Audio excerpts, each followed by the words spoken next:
Hi everybody and welcome to another video. Today I'm going to show you how to unlock any phone from the earliest models all the way to the latest generation. This will unlock your phone to use it with any SIM card in any country from any service provider. I'm going to show you how to unlock your phone step by step, and if you're wondering, yes, you can unlock your phone even if it's under an active contract with your current service provider. I'll show you the best and the easiest way to remotely unlock your device, meaning that everything is done over the air, no cables and no software required. By the way, please like and hit subscribe.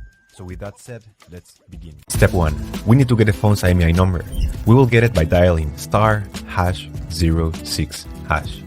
As you will see, the IMEI number will show up in the screen. This is a 15-digit number. This number can also be found in the box and in the settings of your device. Step 2. Now we need to grab the computer and we're gonna go to the following website.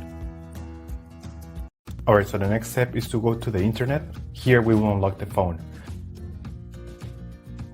We have to fill in the form, the brand of your phone. So this will work for any other brand as well. Then you're gonna write down your IMEI number. That's the number we got at the beginning of the video. So just make sure you write it down correctly. Then you have to type the email where you want to receive your code or the notification that your phone has been unlocked. So just make sure you write it down correctly. It's very important. Otherwise you won't get your unlock code. So just make sure it is 100% correct. Alright, so now you have to wait until you get your unlock code. This will take a couple of days, as I said before, so you have to be very patient. But for this example, I'm going to show you how the email I got looks.